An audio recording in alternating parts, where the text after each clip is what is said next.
And a brave effort for Staker to get back to football at this level. He's put it right through the middle.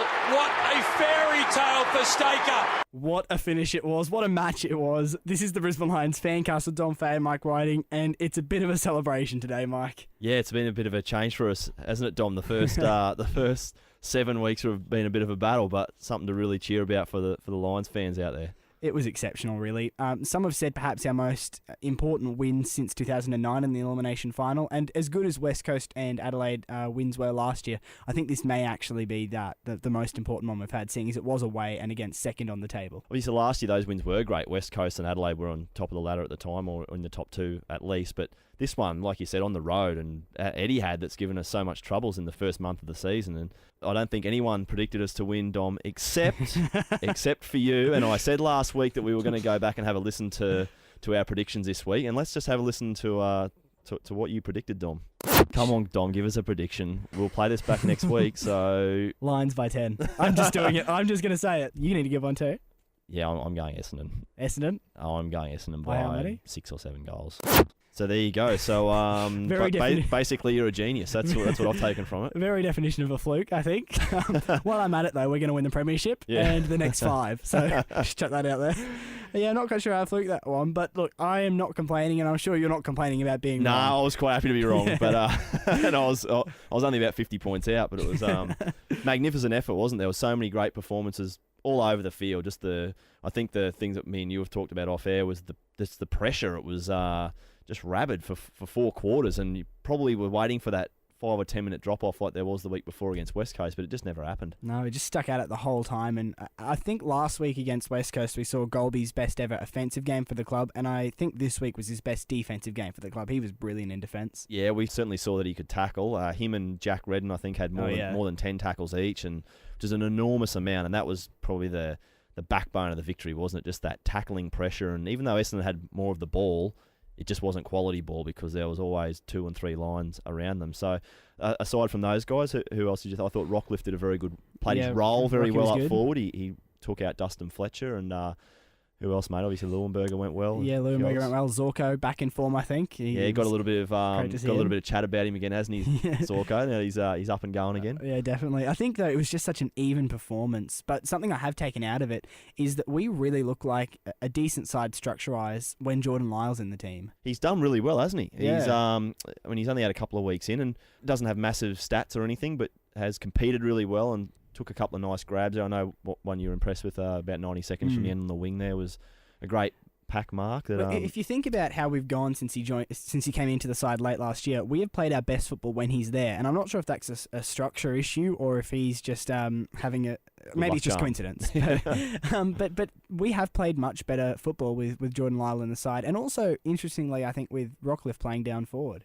Yeah, Rockliff's was a terrific role, probably underestimated by a lot of people, I think. Not only did he make Dustin Fletcher accountable and ensure that he didn't run off and create and be a spare man, but he actually became a target up forward. And I think that was one of the great things, and we touched on it, and Pierce Hanley touched on it on our show recently, just the midfielders and the half-backs lowering their eyes going forward, looking for other targets. And we saw that on the weekend. We saw Jack Redden take mark forward. We saw Rockliff take a couple.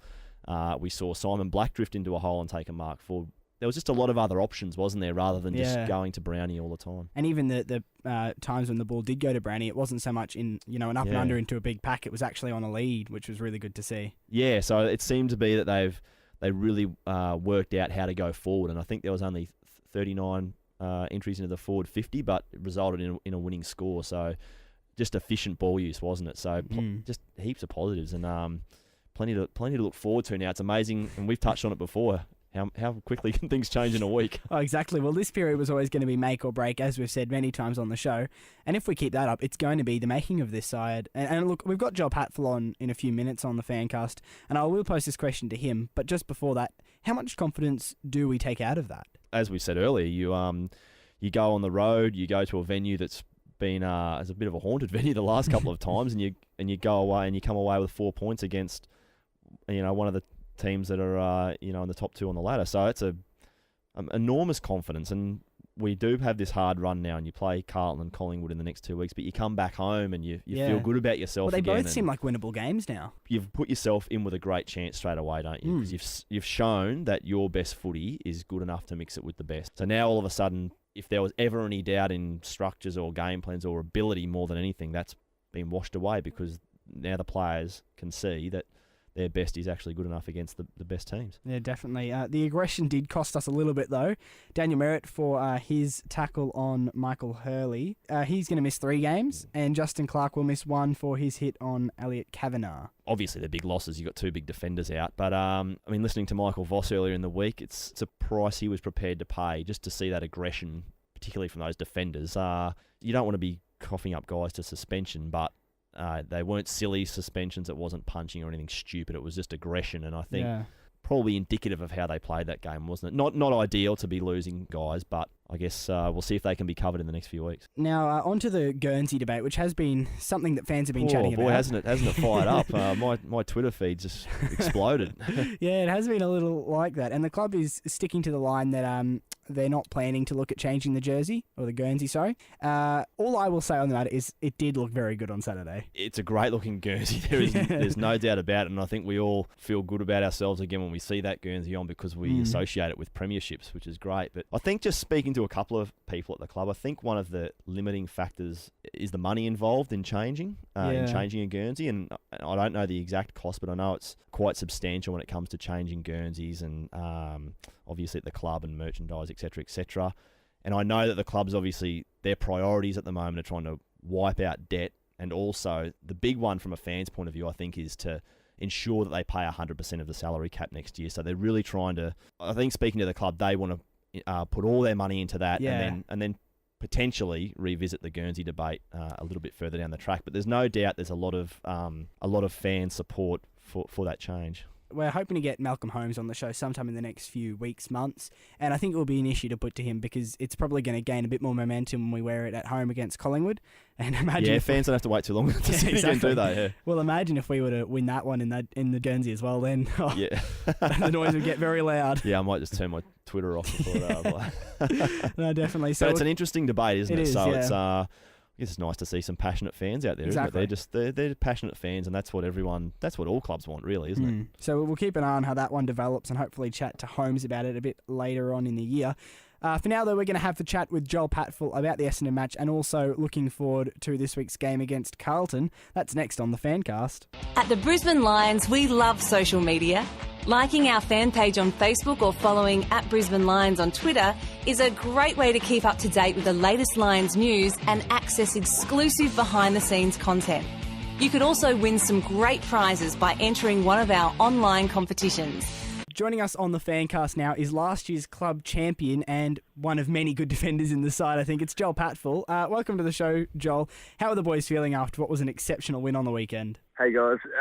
Yeah, mate, we're pretty happy sort of after the game. It was a pretty intense game. I think most people watching it would agree that it was a pretty good game to watch, and I think it's sort of a bit of relief when we got over the line, but obviously really enjoyed it as well because you haven't had a win down in Melbourne for a while, so the boys are pretty happy. What did you speak about in the lead up to the game, Joel? Because you had obviously been smashed down in Melbourne the first couple of times you'd been down there, and you just started to turn your form against the West Coast. What was the sort of focus going in, particularly early against Essendon? Yeah, the focus was definitely the start of the game, so the first quarter, and, you know, in particular, really sort of the first 8 minutes. The last couple of times we played down there, I think we've had 7 and 5 goals hit against us to not much in the first quarter. So the first quarter was a big focus just to really sort of to crack in, get the ball going forward and trying to put a little bit of scoreboard pressure on as well. How much confidence can the group take out of the Essendon match? And I guess the proof now that you're capable of beating just about anyone, anywhere, if you turn up with that intensity. Yeah, I think the group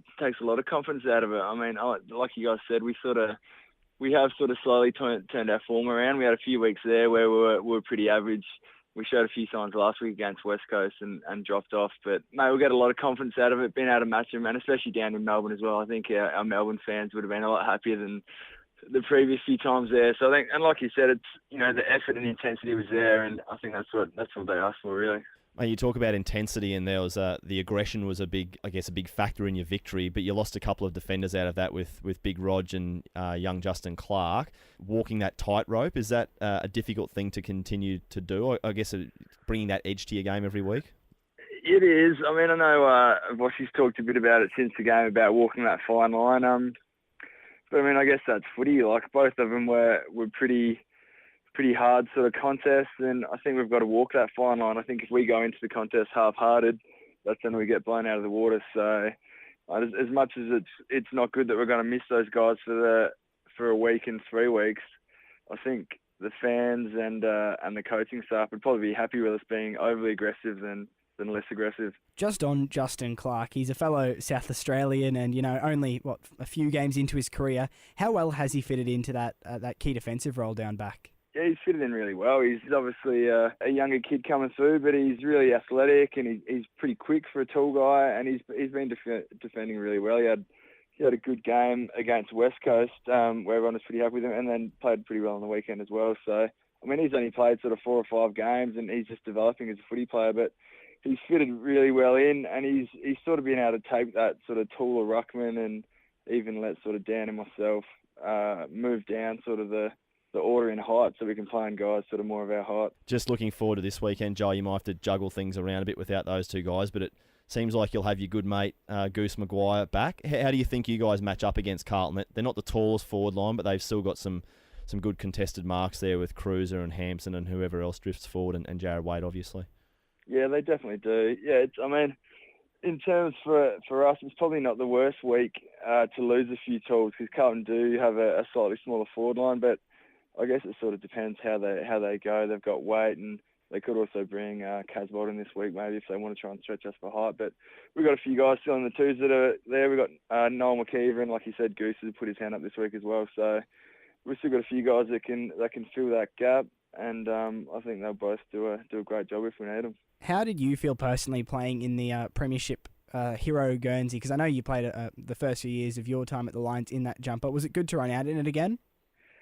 Yeah, it was, mate. I mean, I don't know what it is, but we seem to always get up for those heritage jumpers. A few of the boys set up the game that we might have to keep wearing them every week, but I don't know if the club will let us. But no, it's a huge honour to wear those jumpers, and I think those ones in particular, they had the names of the Premiership players on the front, and I think everyone sort of had a bit of a look down as they ran out and saw the names on the front. It definitely gave you a bit of extra inspiration. I think we wear them again against Collingwood as well, so I know the boys will be looking forward to that one. Before we let you go, Joel, we have to ask you about the comeback kid on the weekend, Brent Staker. Now we know what a great story it was, and the 2 years overcoming back-to-back knee reconstructions. But the big news early in the week that he's up for the Cleo Bachelor of the Year.